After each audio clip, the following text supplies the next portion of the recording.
Tegak rumah karena sendi, sendi roboh rumah binasa. Tegak bangsa karena budi, budi hancur bangsa binasa. Tapi Melayu itu adalah orang yang bersemangat tinggi. Oke Datuk, satu lagi Datuk. Khusus eksistensi Kesultanan Palembang Darussalam, Datuk melihat itu seperti apa?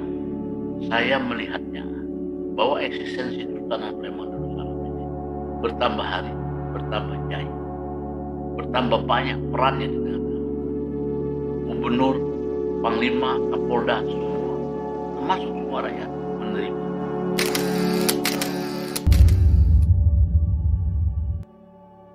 Halo, apa kabar sahabat catatan jurnalis? Terima kasih sudah mampir lagi di channel ini.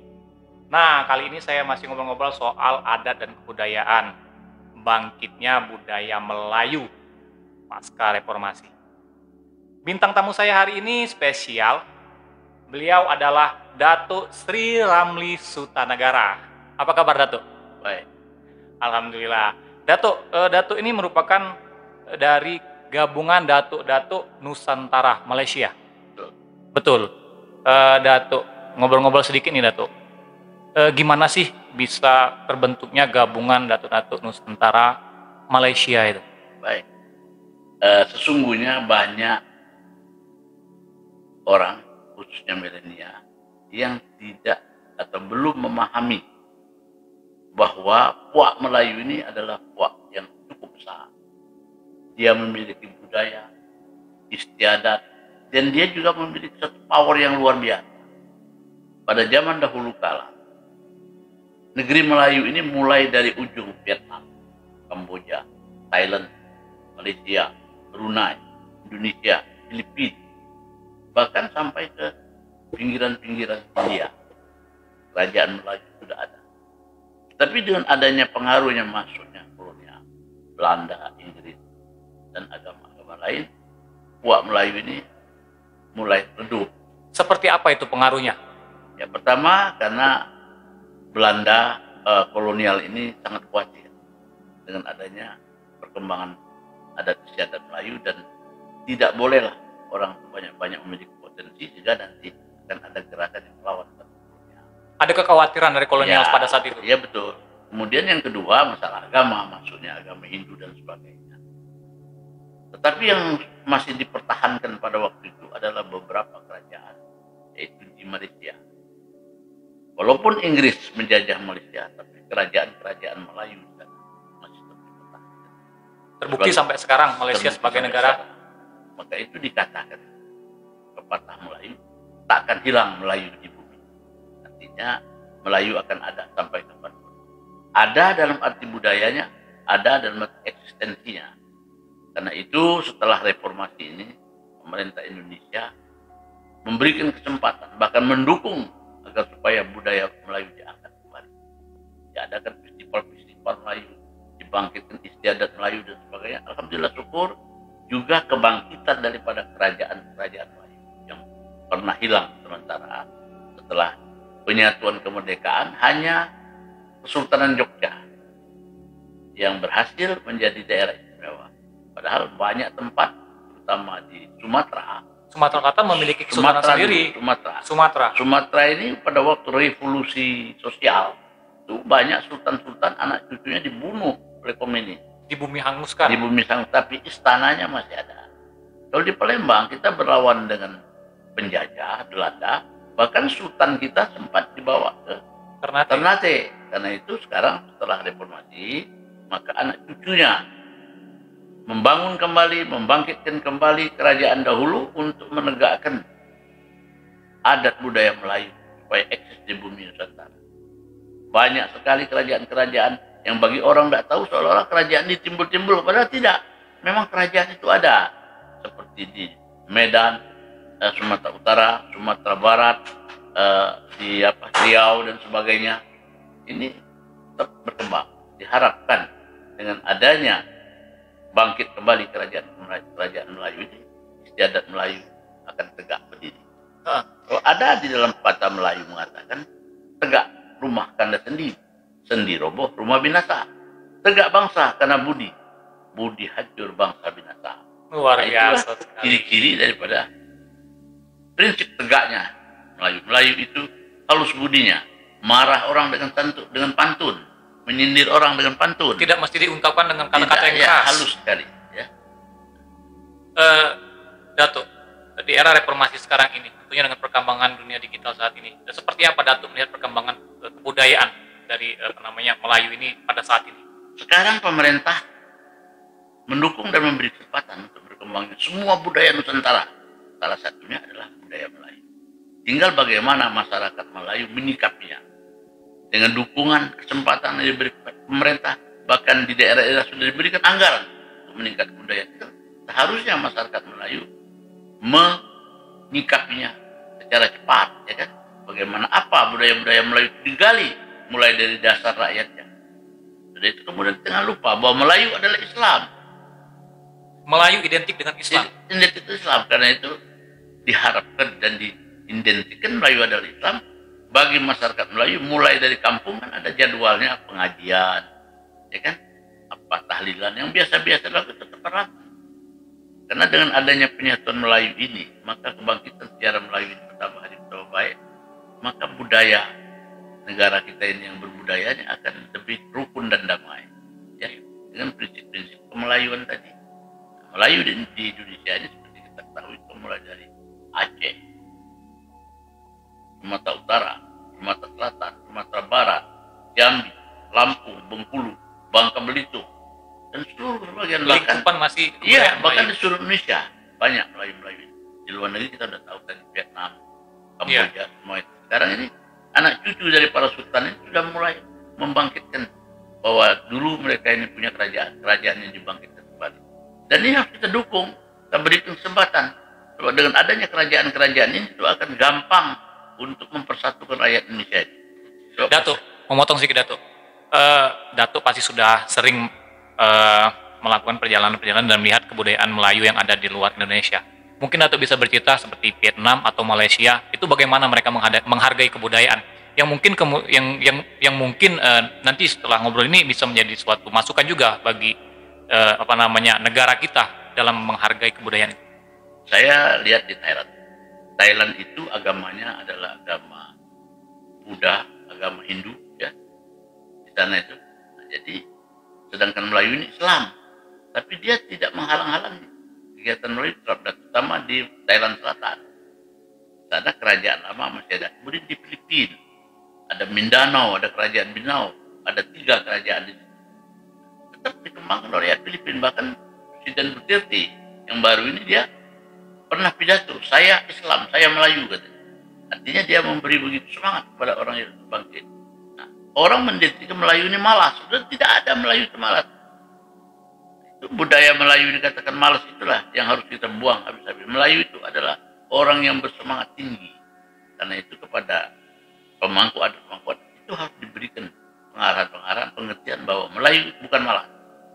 Melayu adalah orang yang bersemangat tinggi dalam membangun. Sebab di potensi daerah Melayu ini kan banyak perkebunan ada, ya, pertambangan ada, perikanan ada. Kalau itu dibangkitkan lagi maka akan timbul gerakan ekonomi yang memakmurkan rakyat kita. Ya. Oke. Datuk, satu lagi Datuk. Kota Palembang memiliki kesultanan sendiri. Pandangan Datuk itu seperti apa Datuk? Kesultanan Palembang Darussalam secara de jure ada. Sejarah mencatat mulai dari zaman dahulu kala, mulai dari zaman Sriwijaya sudah ada. Kemudian oleh Belanda, kesultanan ini dihapuskan. Kita tidak menyerahkan kesultanan kepada pemerintah Indonesia untuk membentuk negara ini. Kita tidak menyerahkan itu. Kenapa? Karena Belanda yang menghilangkan kita. Bahkan alat sejarah-sejarah kita kan banyak diambil di negeri Belanda. Kita lihat Amerika, Eropa, itu di museumnya tidak ada budaya dia. Yang ada budaya jajahannya. Jadi karena kita sudah barang-barang bersejarah kita banyak di negeri Belanda, ke istana kita sudah dibakar, yang di Pusri dan di Tengkuruk dibakar, yang ada cuma di residen itu di Banteng. Ya. Sekarang dengan adanya kesultanan ini yang memiliki terah, itu silakan saja, karena yang akan menilai adalah rakyat, perilaku seorang sultan. Oke Datuk, satu lagi Datuk. Khusus eksistensi Kesultanan Palembang Darussalam, Datuk melihat itu seperti apa? Saya melihatnya bahwa eksistensi Kesultanan Palembang Darussalam ini bertambah hari bertambah jaya, bertambah banyak perannya di tengah-tengah masyarakat. Gubernur, Panglima, Kapolda, semua, termasuk semua rakyat menerimanya. Sampai itu, saya sendiri sudah mengikuti perjalanan Sultan Mahmud Badarudin III Allahyarham ke Malaysia, ke Singapura, ke Thailand, ke India, ke Tiongkok. Itu diperlakukan orang lebih daripada presiden. Mulai dari pesawat, jamuan makan, tempat tinggal, pengawalan periode, lebih daripada yang ada di Indonesia. Saya merasa bangga bahwa kesultanan kita ini sangat diakui. Lagi pula sultan kita almarhum itu bukan juga orang sembarangan, dia adalah lulusan akademi kepolisian. Yang terakhir dia berpangkat seorang kombes. Sekarang diteruskan oleh putranya, kandidat doktor Pawas Diraja Sultan Mahmud Badarudin. Beliau pun bukan orang sembarangan, dia anak muda yang tahan. Anak muda yang memiliki wawasan yang tinggi. Dia tidak mempersoalkan siapapun mau jadi sultan dia silakan saja. Tapi sekarang sudah tahu masyarakat apa yang sebenarnya terjadi. Jadi kita menganggap sultan yang ada ini sudah sangat tinggi sekali. Banyak kegiatan budaya yang dia tampil di sana. Banyak kegiatan kemasyarakatan yang dia berperan di sana. Kita sebagai masyarakat harus memberikan dukungan dan mendoakan supaya seluruh keluarga besar Sultan Palembang Darussalam, Sultan Mahmud Badarudin empat diraja, Pawas Diraja bisa sukses dalam memimpin masyarakat. Tantangannya di era sekarang ini dalam membangkitkan budaya Melayu itu menurut Datuk seperti apa? Itu tantangannya tidak banyak. Sebenarnya ini adalah persaingan saja. Persaingannya bagaimana maksudnya? Persaingan antara adat istiadat masing-masing yang lebih baik yang mana? Karena yang nilai itu kan masyarakat. Ya. Seperti kita melihat satu tarian. Kalau penari itu, kalau tariannya bagus, tapi yang bawakan tariannya kurang menarik ya. Kurang menarik. Jadi tariannya itu berpengaruh ya, Datuk? Sangat besar.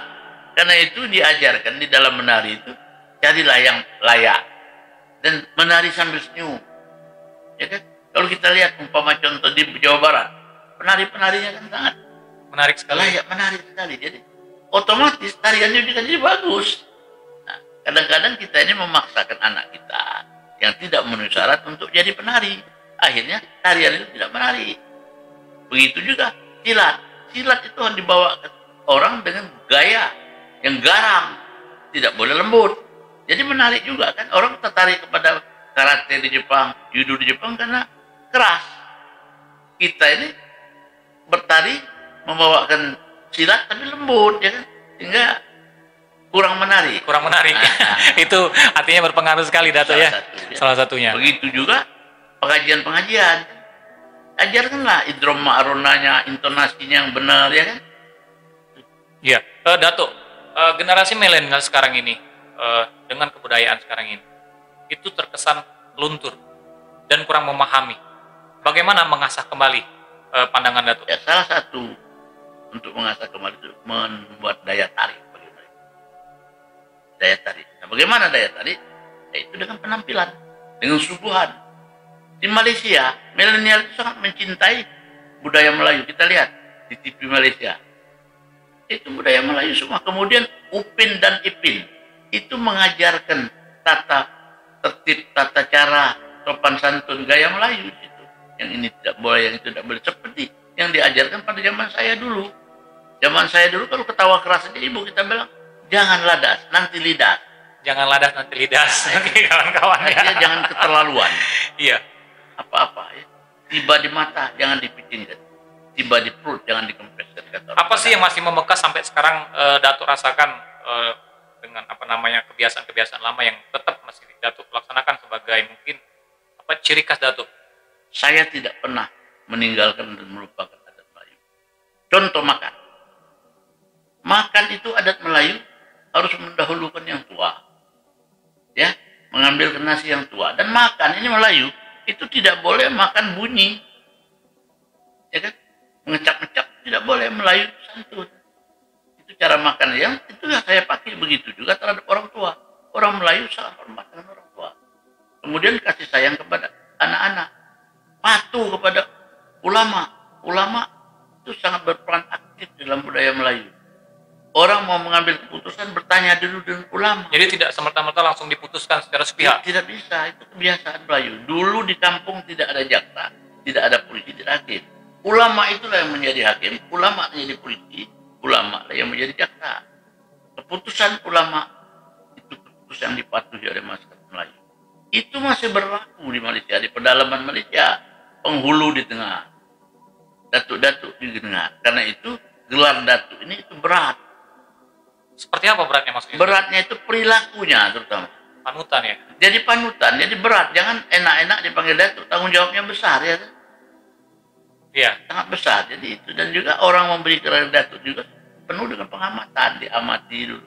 Kalau tidak layak, enggak orang pakai, walaupun banyak datuk abal-abal ya banyak. Banyak datuk abal-abal. Bahaya sekali ini. Tidak apa-apa. Nanti itulah adanya gabungan datuk-datuk ini yang mendaftarkan para datuk yang legal.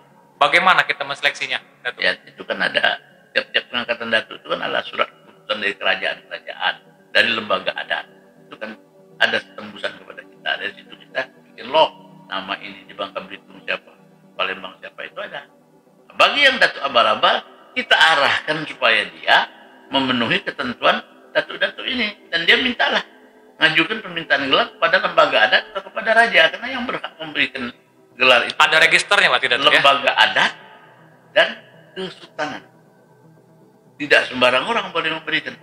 Iya. Walaupun ada satu negeri yang manggil kakek itu datuk, ya kan? Oh iya. Memang yai, ya kan? Ya seperti itu ya.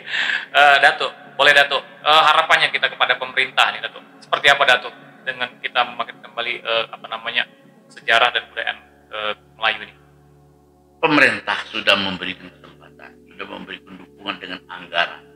Tinggal masyarakat menyikapinya. Lembaga swadaya masyarakat, organisasi-organisasi, segeralah membangkitkan kembali budaya Melayu. Kalau dengan bangkitnya budaya Melayu, persatuan akan tergalak. Dengan adanya persatuan, kerukunan juga akan tercapai. Itulah harapan-harapan dari kita. Beda zaman, beda cara. Beda zaman, beda cara. Beda cara. Kalau zaman dulu zaman saya sudah diprogramkan. Jam 5 pagi, jam 4 sudah subuh. Sudah subuh membersihkan rumah, pergi sekolah. Jam 12 pulang makan, siang mengaji. Jam 4 sore. Kebiasaan-kebiasaan inilah yang terus diterapkan karena jadi jam 5 sore kita sudah di surau, di masjid. Nah, kita main sitan, siapa nanti yang bakal nabuh beduk. Itu sitan. Kalau menang dia yang nabuh beduk, berebut nabuh beduk. Nah, kemudian kalau orang ada acara-acara itu namanya ngobeng, mengantarkan makanan, itu juga jadi kebanggaan kita. Berebut juga kita saya. Dengan itu bisa mengenal. Itulah adat mainan. Ini harus kita lestari. Tapi saya lihat di mana-mana di Riau yang dalam perjalanan saya ke negeri-negeri Melayu, termasuk Malaysia, Thailand, semuanya sudah saya rasakan bahwa budaya Melayu mudah-mudahan berkembang dengan baik. Tingkah laku seorang sultan, latar belakang seorang sultan, itu rakyat yang menilai. Tidak ada SK-nya bahwa sultan itu di SK kan tidak ada. Tidak ada. Iya, karena memang secara genetis, secara turun-menurun ada silsilahnya. Silsilah itu tidak bohong. Nah, karena itu Kesultanan Palembang ini kan sebagian besar berlari ke Ternate. Tapi jangan lupa ada yang juga berlari ke Malaysia, ada yang berlari ke Singapura, ya. Ada juga lari ke Thailand. Ada itu, cuma tinggal bagaimana menyusun. Harapkan nanti Dinas Kebudayaan dan Pariwisata bisa mencari di mana. Di Manado ada makam kerabat sultan. Karena Kesultanan Palembang ini adalah yang dahulu kala bernama Kerajaan Sriwijaya. Ini kekuasaannya luas. Sampai bukan ke Thailand. Di Palembang, sampai ke Thailand, Malaysia, semua itu. Nah, cuma beruntung kita Palembang ini, walaupun kita sultan kita diasingkan, masih banyak kerabatnya yang mau membangun sultan. Masih ada kepedulian dari masyarakat kota Palembang juga. Dan masyarakat Palembang sekarang sudah memahami. Perlukah kita ada sultan? Perlu. Orang yang tidak punya sultan aja di daerah lain bikin sultan. Iya. Dikatakan sultan abal-abal, tidak apa-apa. Iya. Mau bentuk 1000 sultan tidak apa-apa, karena yang menilainya pemerintah, yang menilainya masyarakat. Masyarakat, rakyat yang menilainya. Ya, banyak itu lihat di YouTube, sultan itu tidak apa-apa. Bagi saya tidak menentang. Yang paling penting dari saya pertama adalah perilaku sultannya dinilai rakyat. Kedua, genetik silsilahnya. Tidak bisa dibohongi kok, jelas. Kalau ada pun masyarakat yang menjadi sultan, artinya kita apresiasi dalam bentuk melestarikan kebudayaan. Iya, silakan saja. Mau bentuk ada sultan kayu, sultan boleh aja, tidak apa-apa. Karena membuat itu baik, tidak melanggar hukum, ya kan? Iya. Oke, sama catatan jurnalis. Panjang juga kita ngobrol nih sama Dato' Sri Ramli Sutanegara bahwa kebudayaan itu memang kita sendiri yang dapat membangunnya, dan kita sendiri juga yang dapat mengembangkannya agar menjadi sebuah jati diri kita sebagai masyarakat yang beradab. Saya Rizal Palepi dan Dato'. Saya Datuk Sri Haji Ramli Sutanegara, Ketua Majelis Datuk-Datuk Nusantara dan Malaysia. Terima kasih dan sampai jumpa. Terima kasih, Datuk. Rumah kanda sendi roboh rumah binasa. Tegak bangsa karena budi hancur bangsa binasa. Bangsa Melayu itu adalah orang yang bersemangat tinggi. Oke, Datuk, satu lagi, Datuk. Khusus eksistensi Kesultanan Palembang Darussalam, Datuk melihat itu seperti apa? Saya melihatnya bahwa eksistensi Kesultanan Palembang Darussalam ini bertambah hari, bertambah jaya, bertambah banyak perannya di tengah-tengah. Gubernur, Panglima, Kapolda, semua, termasuk semua rakyat menerima.